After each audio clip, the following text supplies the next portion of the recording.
Hi students, welcome back to a new class. നമ്മൾ ഇന്ന് 8ാം ക്ലാസ്സിലെ രണ്ടാമത്തെ unit English wings of hope എന്ന പാഠഭാഗത്തിലെ യൂണിറ്റിലെ ആദ്യത്തെ രണ്ട് പാഠഭാഗങ്ങൾ അതിലെ ലെറ്റ്സ് ലോഗിൻ പിന്നെ അതിനുശേഷം hope is the thing with feathers എന്ന പദ്യവും അതിലെ ആക്ടിവിറ്റീസും മറ്റു കാര്യങ്ങളൊക്കെയാണ് ഇന്നത്തെ വീഡിയോയിൽ നമ്മൾ ഡിസ്കസ് ചെയ്യുന്നത്. ഓക്കെ, അപ്പോൾ നിങ്ങൾ ഈ ചാനൽ ആദ്യമാണെങ്കിൽ സബ്സ്ക്രൈബ് ചെയ്യാൻ മറക്കാതിരിക്കുക. നിങ്ങളുടെ കൂട്ടുകാർക്ക് സുഹൃത്തുക്കൾക്ക് അയച്ചു കൊടുക്കുക. ഈ ചാനലിൽ തന്നെ ക്ലാസ് 8 അതർ സബ്ജക്ട്സ് എന്ന പ്ലേലിസ്റ്റിൽ മറ്റ് സബ്ജക്ട്സിൻ്റെ എല്ലാം വീഡിയോസ് കിടക്കുന്നുണ്ട്. അതിൽ ആക്ടിവിറ്റീസ് മറ്റു കാര്യങ്ങളെല്ലാം ഉണ്ട്. അപ്പോൾ നിങ്ങൾ സ്ഥിരമായി കാണുക. ഓക്കെ, നമുക്ക് വീഡിയോ ആയിട്ട് കിടക്കാം. ആദ്യം നമുക്ക് ലെറ്റ്സ് ലോഗിൻ എന്ന ഈ പാസേജിന്റെ താഴെ കുറച്ച് ചോയ്സ് ഉണ്ട്. പണ്ടോറാസ് ബോക്സ്, അതിനെക്കുറിച്ച് നമുക്ക് മനസ്സിലായല്ലോ അല്ലേ? പണ്ടോറാസ് ബോക്സ് എന്ന് പറഞ്ഞാൽ എന്താണ്? That creates A number of unexpected problems. പ്രതീക്ഷിക്കാതെ ഒരുപാട് പ്രോബ്ലം ഉണ്ടാക്കുന്നതിനാണ് പണ്ടോറാന്റെ ബോക്സ് തുറക്കുക എന്ന് പറയുന്നത് അല്ലേ? What would you do if you were Pandora? നിങ്ങൾ പണ്ടോറയായിരുന്നെങ്കിൽ എന്താണ്, എന്ത് ചെയ്യുമായിരുന്നു? Would you have open the box? Why? നിങ്ങൾ ഈ ബോക്സ് തുറക്കുമോ? വൈ? എന്തുകൊണ്ട്? രണ്ടു ഉത്തരം ഉണ്ടാവും. ചിലർ പറയും യെസ് പറയും, ചിലർ നോ എന്ന് പറയും. യെസ് പറഞ്ഞാലും നോ പറഞ്ഞാലും നമുക്ക് എങ്ങനെ ഉത്തരം പറയാം? നോ ആണെങ്കിൽ if I were Pandora I would try to obey the gods and not open the box. ഞാൻ ദൈവത്തെ അനുസരിക്കാൻ ശ്രമിക്കും, ഓപ്പൺ ചെയ്യില്ല. യെസ് ആണെങ്കിൽ I am a human and curious. എനിക്ക് നല്ല കൗതുകമുണ്ട്. I might have open it just like she did because curiosity is strong feeling അല്ലേ? കൗതുകം വളരെ ഒരു സ്ട്രോങ് ഫീലിംഗ് ആണ്, അതുകൊണ്ട് ചിലപ്പോൾ തുറന്നു നോക്കും. രണ്ടു ഉത്തരവും നൽകാം. Why do you think the God placed hope in the box along with all the evils? എന്തിനാണ് ദൈവം എല്ലാ ഹോപ്പും ബോക്സിൽ വെച്ച് അതോടൊപ്പം അതിൽ തെറ്റുകളും വെച്ച് എന്തിനാണ് നിങ്ങൾ ചിന്തിച്ചിട്ടുണ്ടോ?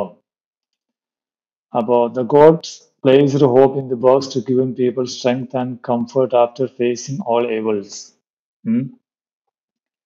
ഹോപ്പ് വെച്ചിരിക്കുന്നത് എന്താണെന്ന് വെച്ചാൽ എല്ലാ തിന്മകളെയും നേരിടാൻ വേണ്ടിയിട്ടാണ് അല്ലേ?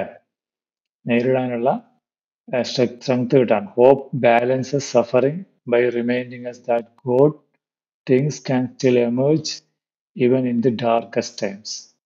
ഓക്കെ, നമുക്ക് ഉത്തരം കൊടുക്കാം. 3, how does hope help us in hard times? പ്രയാസം ഉണ്ടാകുന്ന സമയത്ത് ഹോപ്പ് എങ്ങനെയാണ് നമ്മളെ സഹായിക്കുന്നത്? Hope gives us courage to face problems. നമുക്ക് ധൈര്യം നൽകും. And to believe that things will get better. ശരിയാവുമെന്ന ഒരു വിശ്വാസം തരും. It keeps us strong. നമ്മളെ സ്ട്രോങ് ആക്കും. It helps us stay positive ആക്കും. It also pushes us to keep going even when life is life difficult ആണെങ്കിലും മുമ്പോട്ട് പോകാനുള്ള strength നമുക്ക് നൽകും. ഓക്കെ, അപ്പോൾ അതാണ് ആ പാഠഭാഗത്തിൽ. അതിനുശേഷം നമുക്കിനി hope is the thing with feathers എന്നതിലെ കാര്യങ്ങൾ നോക്കാം. അതിലെ first, let's rewind and rejoice. What is hope compared to in the poem? ഹോപ്പിന് എന്തുമായിട്ടാണ് കമ്പയർ ചെയ്തിട്ടുള്ളത് പദ്യത്തിൽ? എന്തുമായിട്ടാണ്? Hope is compared to a bird with feathers. ചിറകുള്ള ഒരു പക്ഷിയുമായിട്ടാണ് കമ്പയർ ചെയ്തിട്ടുള്ളത്. What do you think the poet means by words hopes reaches in the soul? ഈ വരി കൊണ്ട് എന്താണ് പോയറ്റ് ഉദ്ദേശിച്ചെന്നാണ് നിങ്ങൾ വിചാരിക്കുന്നത്? The poet means that hope lives quietly inside our hearts and minds, always staying with us. നമ്മുടെ മനസ്സിലാണ് എപ്പോഴും hope ഉള്ളത്, അത് നമ്മോട് താമസിക്കുകയാണ്. What do you think? അല്ല, മൂന്നാമത്തെ, what is special about the song that is the bird sings? പക്ഷികൾ പാടുന്ന പാട്ടിന്റെ സ്പെഷ്യലിസ്റ്റ് അല്ലെങ്കിൽ അതിൽ സ്പെഷ്യൽ എന്താണ്, പ്രത്യേകമായിട്ട് എന്താണുള്ളത് അതിൽ? മൂന്നാമത്തെ, the bird sings a sweet song without words. It also never stops singing. അത് പാട്ട് നിർത്തുന്നില്ല. വേർഡ്സ് ഇല്ലാതെ സ്വീറ്റ് സോങ് ആണ് പാടുന്നത്. പിന്നെ how is the bird song heard in a gale? അതിന് ആൻസർ എന്താ വരിക? The bird song is heard even more sweetly during strong winds and storms. കാറ്റുണ്ടാകുമ്പോഴും നല്ല ഇതായിട്ട് കാണും. Showing that hope shines in tough times. അത് കാണിച്ചു തരുന്നത് എന്താണ്? ടഫ് ടൈംസിൽ ഹോപ്പ് എന്താണ് നമുക്ക് തിളക്കമേകും എന്നാണ്. Where has the poet heard the bird song? എവിടെയാണ് പോയിറ്റ് ബേർഡിന്റെ സോങ് കേട്ടത്? The poet has heard the bird song in the coldest places and on the strangest seas. Coldest പ്ലേസിലാണ് കേട്ടത്. ആറാമത്, what do chillest land and strangest sea represent? Chillest ലാൻഡും സ്ട്രേഞ്ചസ്റ്റ് സീയും represent ചെയ്യുന്നത് എന്തിനെയാണ്? The poet, they represent the hardest and the most difficult times in life when hope still stay with us. അവ represent ചെയ്യുന്നത് എന്തിനെയാണ്? നമ്മുടെ ജീവിതത്തിലെ മോസ്റ്റ് ഡിഫിക്കൽട്ട്, ഏറ്റവും സങ്കീർണമായ ആ സമയത്തെയാണ് ഇത് റെപ്രസെന്റ് ചെയ്യുന്നത്. അടുത്ത, let's appreciate. What does the Storm indicate in the poem? Storm indicate ചെയ്യുന്നത് എന്തിനാണ്? The storm represents the difficult and painful times in life. ജീവിതത്തിൽ പ്രയാസകരമായ ഘട്ടത്തെയാണ്.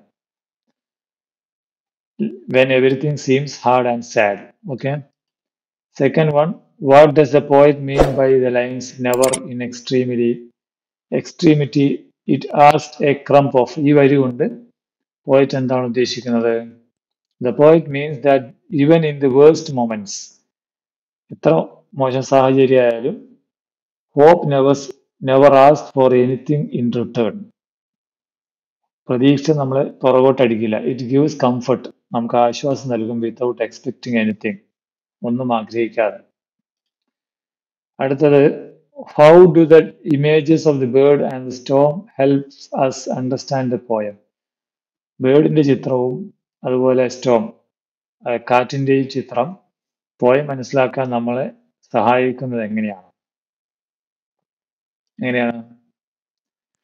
The bird imagery in the poem beautifully conveys the gentle and comforting nature of hope. Bird എന്താണ്? പ്രതീക്ഷയുടെ ഒരു nature നമുക്ക് പറഞ്ഞു തരും. The storm represents life struggles. കാറ്റ് ജീവിതത്തിലെ പ്രതിസന്ധികളെയാണ് റെപ്രസെന്റ് ചെയ്യുന്നത്. Together they help us understand that hope stays strong even during the hardest times. എത്ര പ്രശ്നം ഉണ്ടായാലും ഹോപ്പ് നമ്മളെ മുന്നോട്ട് പോയിക്കാൻ സഹായിക്കും. ഓക്കെ. അടുത്തത്, let's recall and recreate. Activity 1, read the lines from the poem. Hope is the thing with feathers that perches in the soul. What picture do you get when you read these lines? ഈ ഇത് വായിക്കുമ്പോൾ എന്താണ് നിങ്ങൾക്ക് കിട്ടുന്ന ചിത്രം? എന്താണ്? When I read these lines, I get the picture of a small gentle bird. ഒരു പക്ഷിയുടെ ചിത്രം, sitting quietly inside a person's heart. ഒരാളുടെ മനസ്സിൻ്റെ ഉള്ളിൽ ഇരിക്കുന്ന. It looks peaceful and calm, ശാന്തമാണ്. വിത്ത് സോഫ്റ്റ് ഫെദേഴ്സ്, നല്ല സോഫ്റ്റ് ആയ feather. As if it is always there to comfort and encourage him. അത് അവനെ കംഫർട്ട് ആക്കുന്നു, എൻകറേജ് ചെയ്യുന്നു. The bird seems ready to sing a sweet song. നല്ല മധുര പാട്ട് പാടാൻ അത് റെഡിയാണ്. Whenever we feel sad, നമ്മൾ സാഡ് ആയിരിക്കുമ്പോൾ. Bringing warmth and strength to his whole. It gives a picture of hope as something alive, delicate and always present within him. നമ്മുടെ മനസ്സിൻ്റെ ഉള്ളിലെ ഹോപ്പിനെയാണ് അത് സൂചിപ്പിക്കുന്നത്. ഇനി അടുത്തത്, B, look at the picture and fill in the blanks. എന്താണ്? Kind of imagery, colours. Imagery ഏതൊക്കെ? Visual, auditory, olfactory, gustatory, അല്ലേ? അപ്പൊ ഇതില് അതിന്റെ വിഷ്വലായിട്ട് നമുക്ക് കളേഴ്സ്, പിന്നെ അതാ വരിക, അതുപോലെ ലാൻഡ്സ്കേപ്പുകൾ വിഷ്വലായിട്ട്, പിന്നെ ഓഡിറ്ററി മ്യൂസിക്, പിന്നെ അത് വരും മ്യൂസിക്കും വരും, സ്പീച്ചും വരും. പിന്നെ സ്മെല്ല്, അത് ഫ്രാഗ്രൻസ്, ഒഡോർ. പിന്നെ ടാക്ടൈൽ, ടച്ച്, സ്മൂത്ത്, വാം, ചിൽ.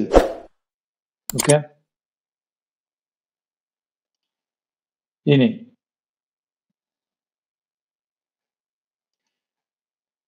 നമുക്ക് എന്താണ്? Now shall we list different kinds of images in the poem. ഈ പോയറ്റിലെ ഇമേജസ് അത് പൂർത്തിയാക്കാം. Images lines from the poem, visual, auditory. ഇത് നമുക്കൊന്ന് എങ്ങനെ ചെയ്യാം? In visual the perches in the soul, അതാണ് ഈ പോയത്തിലെ line. Auditory and sings the tune without the words and never stop at all. Gustatory and sweetest in the GAIL is hair. Tactile that kept us so many warm, I have heard it in the chillest land. Okay, ഇനി activity 2 എന്നുള്ളത് look at the lines below and note the word at the end of each line. And sweetest in the gale is heard. അപ്പൊ ഈ രണ്ട് ലൈനും അതിലെ അവസാനത്തെ വാക്കുകൾ എന്തായാലും എൻഡ് ചെയ്യുന്ന ബേർഡ് ഹിയർഡ്. ഇതിന് നമ്മൾ എന്താ പറയുക? റൈമിംഗ് ബേർഡ്സ് എന്നാണ് പറയുക. Now let's find other rhyming pairs in the poem. Heard, bird. വേറെ ഏതൊക്കെയുണ്ട്?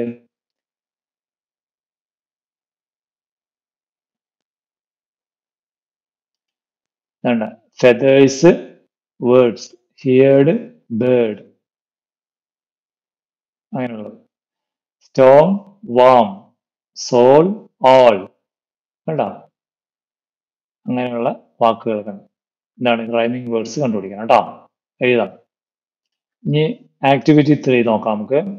Read the following lines. Hope is the thing with feathers that perches in the soul. What is compared to? Hope compared to. ഇവിടെ ഹോപ്പിനെ compare ചെയ്തിട്ട് compared to a bird. Bird ആണ് അല്ലേ? Hope is compared to a bird. അപ്പോ here hope is considered as the thing with feathers. Feathers ഉള്ള എന്തോ ഒരു സംഭവമായിട്ടാണ്. A direct relation is made between hope and bird. This is example of metaphor. ഇതിനെയാണ് metaphor എന്ന് പറയുന്നത്. Now pick out the other instance of metaphor in the poem. ഇതുപോലുള്ള metaphors എഴുതാനാണ് പറയുന്നത്. ഏതൊക്കെയുണ്ട്? ഒന്ന്, and sings the tune without the words. Hope is metaphorically desired as singing. ഇവിടെ singing ആയിട്ടാണ് ഹോപ്പിന് പറയുന്നത്. Like a bird. പിന്നെ അടുത്ത വരിയാണ് and never stop at all. Hope is portrayed as constant tireless presence like a bird that never stop singing. ഇവിടെയും അത് പിന്നെ and sweetest in the gale is here. The bird hope sings most sweetly during a storm suggestion that the hope is strongly in adversity. ഈ 3 metaphors ആണ് നമുക്ക് അതിൽ എഴുതാൻ പറ്റുക. ഇനി C. We can use metaphors not only in literary context but even in our everyday speech. Read the following metaphors and add your example to the list. അപ്പോൾ ഇത് നമ്മൾ സംസാരത്തിലൊക്കെ യൂസ് ചെയ്യുന്ന മെറ്റഫേഴ്സ് ആണ്. Life is a journey. ജീവിതം ഒരു യാത്രയാണ്. Knowledge is light. അറിവ് വെട്ടമാണ്. Books are windows to the world. ലോകത്തിലേക്കുള്ള വാതിലാണ്, ജനലാണെന്ത്? ബുക്കുകൾ എന്നുള്ളത്. ഇതുപോലെ വേറെ ഏതൊക്കെ ഇതാ നമുക്ക്? The world is a stage. ഈ ലോകം ഒരു സ്റ്റേജ് ആണ് എന്ന് എഴുതാം അല്ലേ? പിന്നെ ടൈം ഈസ് മണി. എന്താണ്? സമയം ധനമാണ്. A friend is a treasure. ഒരു കൂട്ടുകാരൻ ഒരു ഖനിയാണ്, നിധിയാണ് അല്ലേ? അങ്ങനെയൊക്കെ എഴുതാം. ഇനി ആക്ടിവിറ്റി 4 ആണ്. Read the lines from the poem and sings the tune without the words and never stop at all. What do you notice about the lines? What effect does repetition create? ഇവിടെ repetition വരുമ്പോൾ എന്താണ് നിങ്ങൾക്ക് തോന്നുന്നത്? This kind of repetition called anaphora എന്നാണ് പറയുന്നത് കേട്ടോ. Now pick out the other instance of anaphora in the poem. Anaphora ഏതൊക്കെയുണ്ട് ഈ പോയത്തില്?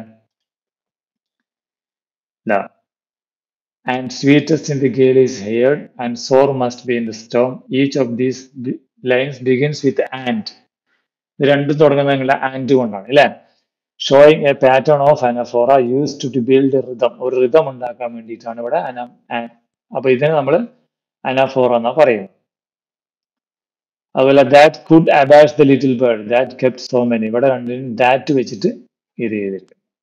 ഓക്കെ, അപ്പൊ ഇത്രയാണ് നമ്മുടെ ഈ പാഠഭാഗത്തിലെ ആക്ടിവിറ്റീസും മറ്റു കാര്യങ്ങളും. അപ്പൊ ഇതിൽ നിങ്ങൾക്ക് ഇഷ്ടപ്പെട്ടെങ്കിൽ നിങ്ങൾ ലൈക്ക് ചെയ്യുക, സബ്സ്ക്രൈബ് ചെയ്യുക, നിങ്ങളുടെ കൂട്ടുകാർക്കൊക്കെ അയച്ചു കൊടുക്കുക. ചാനൽ സബ്സ്ക്രൈബ് ചെയ്യാൻ മറക്കാതിരിക്കുക.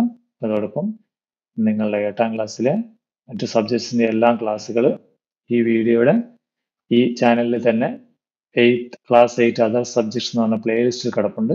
പോയി കാണാം. ഓക്കെ, വീണ്ടും കാണാം. Thank you.